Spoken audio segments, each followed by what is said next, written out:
ሜሲ አለቀሰ። ላሚን ያማል ጨፈረ። ሮድሪ ዘለለ። ሚኬል ሜሪኖ ተቀብሎ በግማሽ ፍጻሜው በሩብ ፍጻሜው የመጨረሻ ደቂቃ ጎል በማስቆጠር ስፔንን ለዚህ ክብር ያበቃ ተጫዋቹ ዋንጫውን ያነሳ ነው። ሜሲን ተሰናበትን። በመጨረሻም ሮናልዶን ኔይማርን ቀደም ብለን አሰናበትን። አሁን ደግሞ የእግር ኳሱ ሌላኛው ንጉስ ሜሲ ከዓለም ዋንጫው ተሰናበተ። ይህ የዓለም ዋንጫ ለቀደምቶቹ ለአንጋፋዎቹ አልሆነም። በተቃራኒው ለታዳጊዎቹ ለነገ ትውልድ ተረካቢዎቹ ለነ ኩባርሲ ለነ ላሚን ያማል ሆኗል። ሜሲ ቻው ቻው ባይ ባይ ሊዮኔል አንድሬያስ ሜሲ ከዚህ በኋላ የእግሮቹን ምታቶች በዓለም ዋንጫ መድረክ ላይ የማንመለከታቸው ይሆናል። ምናልባት ሀሳቡን ካልቀየረ ኧረ ግርሜ 43 ዓመቱ ላይ ዓለም ዋንጫ 44 ክርስቲያኖ ሮናልዶ ኔይማር ሜሲን በ2006 የዓለም ዋንጫ የተሰናበትናቸው ይሆናል። አድማጮቻችን ኦልሞ ደስታቸውን እየገለጹ ነው። የዓለም ዋንጫውን እያነሱ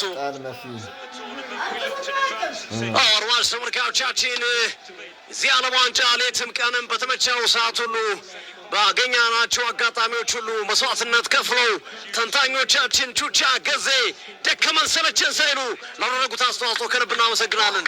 ቹቺዬ ገዝዬ እኛም በኮሜንታተርነት ከእናንተ ጋር ቆይተናል። ከልብ እናመሰግናለን። ቴክኒሽያኖቻችን እንቅልፍ መጣ ሳንል ደከመን ሰለቸን ሳንል በተቻለን አቅም እናንተን ለማስደሰት ጥረት አድርገናል። ከጎናችን ለነበራችሁና እኛም ፕሮግራም ሁሌም ቤተሰቦቻችን ለሆናችሁ የሲዲ ስፖርት አጋሮቻችን ከልብ እናመሰግናለን። እንግዲህ ጥሩ ጊዜ ነበረን። ዓለም ዋንጫውን 2026 ሰዓቱ አይመችም ነበር። በዚህ ከዓለም ዋንጫ ጋር በተገናኘ ቀን ላይ ብዙ ስራዎች ተበለሻሽተውብናል። ያው ሶፊ ታውቃለህ፣ እንቅልፍ እያስቸገረን እንዲሁም ደግሞ ቀን ላይ ደግሞ ከእንቅልፋችን ነቅተን እንደገና የምሳ ሰዓት ፕሮግራም ለማቅረብ እንደገና እየመጣን ምን ያህል ከባድ እንደሆነ አንድ ቀን ስንት ሰዓት ነው የገባን ነው?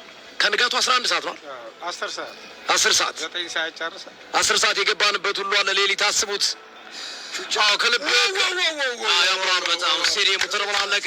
የትርታ ኤፍኤም የቴክኒክ ክፍል አመራሮች አጠቃላይ የትርታ ኤፍኤም አመራሮችንም ከልብ እናመሰግናለን። የቴክኒክ ክፍሎቹ ዲጄ ዴቭ እነ ጆኒ እነ በሱ ፍቃድ እንደዚሁም ተመስገን ተሙ ሁላችሁን ከልብ እናመሰግናለን። ዩኤላችንም ከልብ እናመሰግናለን።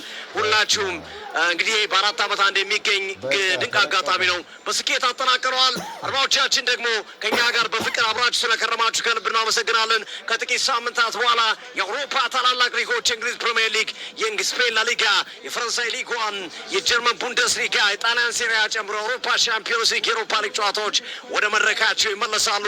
በእነሱ ጨዋታዎች እንመጣለን። መደበኛው ከ6 ተኩል እስከ 8 ሰዓት ድረስ ያለን ፕሮግራም የሚቀጥል ይሆናል። ንጉሳውያን ቤተሰቦች እየተቀባበሉት ይገኛሉ። ዋንጫን ስፔኖች የስፔን ደጋፊዎቻችን ደስ አላችሁ። ከልብ ነው የምናመሰግነው። አድማጮቻችን ከእኛ ጋር አብራችሁ ለነበራችሁ ስታበረታቱን ሁሌም ከጎናችሁ እናላችሁ ለሲዲ ስፖርት ቤተሰቦቻችን እኔ ለእናንተ ቃል የለኝም።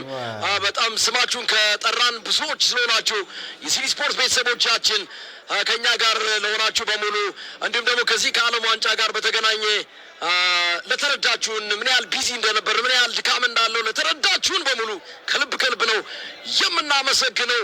እኛም ደግሞ ሁሌም እናንተን ለማገልገል በተቻለን አቅም ጥረት ማድረጋችንን እንቀጥላለን እና ትልቅ ነገር ነው። ቹቻዬ በዚህ አጋጣሚ የምትለው ነገር በዚህ አጋጣሚ ደግሞ አንዳንድ ደግሞ ጸያፍ ቃላቶች የሚናገሩ አሉ። ለእነሱ ደግሞ ልቦና ይስጣቸው እንላለን። ግን ከኛ ጋር ለነበራችሁ ለእነዚህ ደጋፊዎቻችን የምለው ነገር የሚበልጡን ያስተማሩን አሉ፣ እግዚአብሔር ይስጡልን። እንደገና ደግሞ በስሜት የሚሰድቡን አሉ፣ እግዚአብሔር ይስጥልን። ምክንያቱም የሚሰድቡን የሚፈልጉትን ነገር ወይም የሚፈልጉት ቲም